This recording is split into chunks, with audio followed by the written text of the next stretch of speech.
The year is 2018. Everyone's hella excited for the new year to come after the disaster that was 2017. And right out the gate at the beginning of the year, Vine-turned YouTuber Logan Paul has the career-defining moment of filming a dead body and putting it on camera. I think this definitely marks a moment in YouTube history. Logan.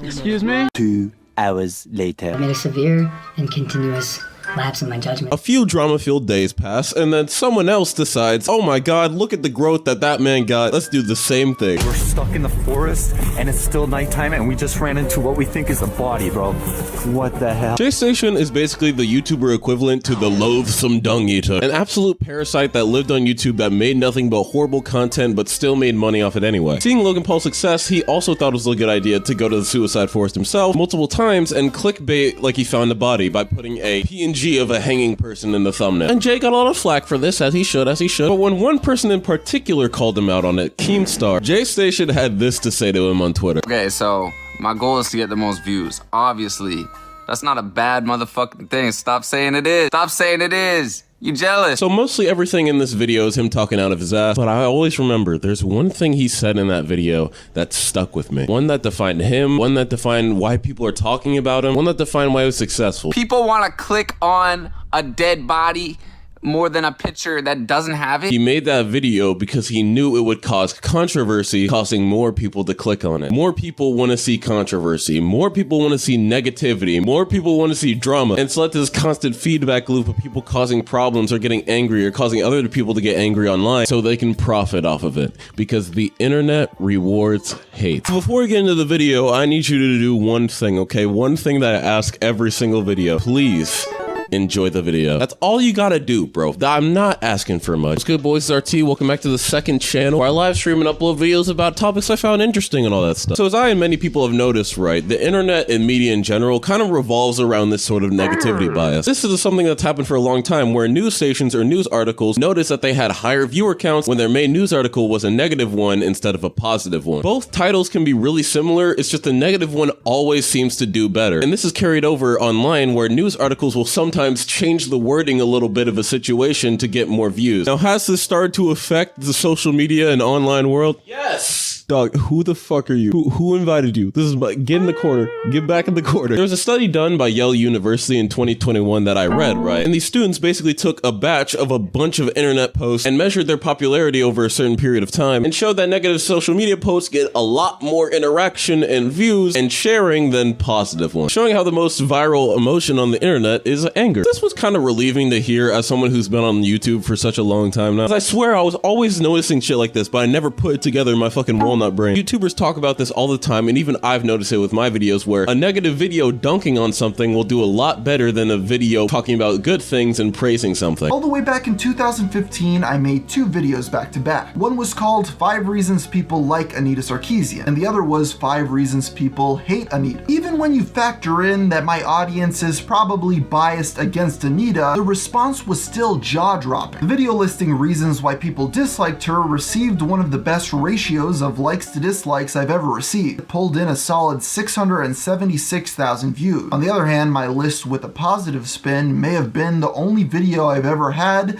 that received more downvotes than upvotes. When 2 streamers are getting along and having a great friendship, people kind of feel neutral to it and pass by, but the second those 2 have drama, it spreads across the subreddit and tons of other people to voice their own opinion on it, and these people's relationship all of a sudden turns into a big thing. So what's the oh my god, what's the reason? Well, I think that there are 2 factors that lead to negativity spreading farther than anything else. For the first one, to just get my point across real quick, let me just show you a video that reenacts a situation we've seen a million times. So I didn't want to make this video, but I'm seeing a lot of people out there giving their own stupid opinions. So I need to take the time out of my day to correct you all. I fucking hate elves. These pointy-eared, bow and arrow wielding fucks. Elves are never good, they're always annoying, and they're fictional. We should ban all elves, honestly. This is so fucking stupid. I fucking hate the elf guy. That guy has no clue what he's talking about. So as you all know, there's a lot of tea going on with this elf guy. So it's recently come to my attention, this whole elf guy drama. I personally think the guy's opinion is valid, and this is just another case of cancel culture being the absolute worst and bane of social media. What is up, guys? Welcome back to Drama News, the #1 spot for internet drama. Yesterday, this guy made a video talking about how he despises and hates elves, and Twitter absolutely exploded. I just hate the elf guy so much, dude. He has no clue what he's talking about.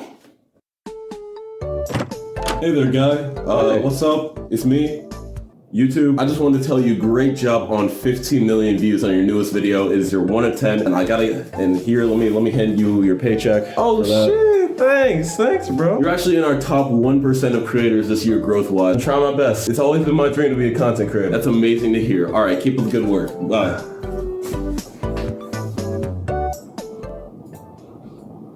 What's up guys, I got a lot of controversy for my last video. I really didn't want to make this video, but it seems like a lot of people really care about my opinion. I fucking hate orcs. Green skin, ugly ass, pointy teeth, fuck. We should ban all orcs. There are people out there who have figured out how negativity bias just like runs everything, so they take advantage of it. They use these situations and dramas that pop up as ways to promote themselves, or just find a way to scam other people. See the opportunity out there in like a hate-filled situation and just fucking go for it. And sometimes these people will act like they care, and it's just, It's one of the reasons why I never really liked rice gum, even growing up. She's shaking that booty and dripping with sweat. Coconut booty oil makes her big butt wet. Because back when I was a kid, I would watch his videos like, this person must be stopped. Wait a minute. If they must be stopped, why are you making a video on them and promoting their social media? I know, right? Early big brain moment. Before you judge me, I was like 13, okay? And this was my first realization that people on the internet are bullshit. There is a right way to create content about a drama or a situation without really bringing more success or attention to the person that they're talking about. But a lot of the time, even when a creator takes precautions to try and tell their community to not give attention to a person, don't go over to hate this guy. You are only helping him. They won't listen. Because at the end of the day, man, people just want someone to hate. I've asked a ton of my friends this, and sometimes they're trolling, sometimes they feel real about it, but sometimes they just decide to hate, because hating is fun. Whether it's having the feeling that you're uniting with a community to take down the big baddie, or maybe it's the entitlement that comes with feeling like you're better than people that support a creator when you yourself strongly dislike that creator and them. Whatever the reasoning is, it's always fun to hate because people are online. Usually in real life, when you hate on someone face to face, you are more likely to either get beat up or shot probably. But when you make a new account on Twitter or Reddit, no one knows who you are. You can say literally anything with no repercussions, and if you get banned, start a new account. This is not a good thing. People can spend their time in a million other ways, but some people just don't have lives or anything better to do, so they see hating as something to do. There are even people that Twitch streamers have given the term hate watchers that will literally sit and watch hours of a live streamer just to constantly stream snipe them, harass them in DMs, take clips out of context to try and get other people to not like them to confirm their negativity. And it's just such a fucking sad existence when you hear about it. But there's a bigger reason. There's a bigger reason why these people that cause so much mayhem and chaos a lot of the times end up succeeding in the end, and why people who watch people they dislike are actually helping them is because of the second and bigger issue, which are the platforms themselves. YouTube, TikTok, and Twitter all show the amount of views, likes, comments, and retweets on a post, but they never show the dislikes anymore. You wonder why? Well, I've thought about it. I think this conclusion makes sense. Social media companies are funded off of sponsors and advertisers. Brands will go onto the site and see the most influential people and try to throw their own money in the ring so they can be as influential. And there's a sort of problem where some brands don't really care about where they're setting their brand. They're kind of just throwing money. A lot of brands don't care about how much a creator is disliked, how much drama they're in. As long as those view and engagement numbers are up, they'll be willing to sponsor whoever. Not to mention how brands don't want their ads completely dislike bombed and will do anything that they can to make themselves look as good as possible. And these social media platforms are kind of tailored to those brands and how they go about things. From what I remember about the dislike button on YouTube, I don't think it affected video performance. Could someone correct me on that if I'm wrong? I don't think it ever affected video performance, but it was more rather a warning to people. If you click on a tutorial and it has more dislikes than likes, you might not want to use that tutorial. Or if you click on a tutorial and see that the ratings are off, that's pretty shady. You might not want to use that tutorial. But if you go to like a scamming tutorial now, all you'll see is like, the creator of the possible scam can delete comments and control what people see. They can even turn off comments and give a pretty good explanation that like, I was comment botted, so I had to turn off the comments. And removing the ability to simply just dislike something has led to people to show their negativity in other ways, like commenting or quote retweeting or making a video to show how you don't approve of something. But your views and your comments and your quote retweets all count as engagement and interaction, which will only push the negative thing to be promoted more. Remember to be a little bit more careful when you're watching someone you hate, because social media platforms care about attention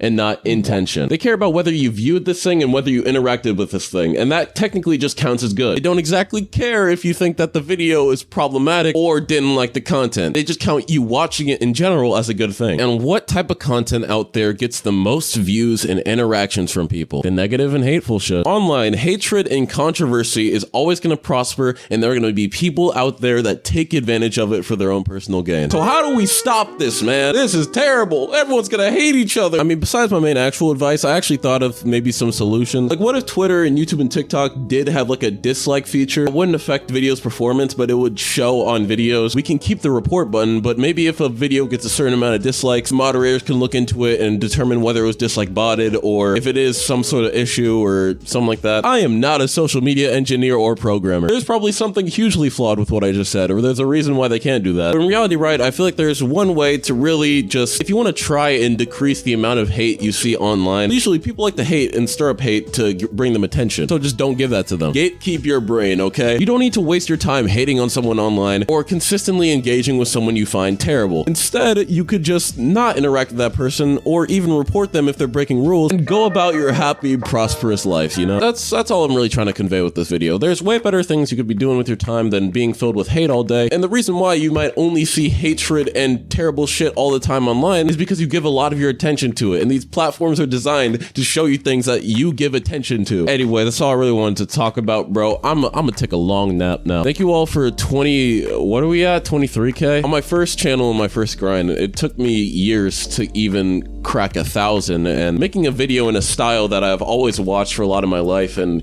never really did that well exploring into, actually do well and get a lot of people like to come to the channel. It was really a happy moment for me. So yeah, I got a Discord, a Twitter, and Instagram. My DMs are open everywhere, and I have a server, and I live stream on this channel every weekend, so maybe come through and catch one of those, or go to the live tab and watch a VOD. Anyways, I'm gonna see you all later.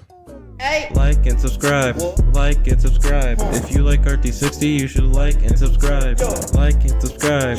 Like and subscribe. If you like RT60, you should like and subscribe.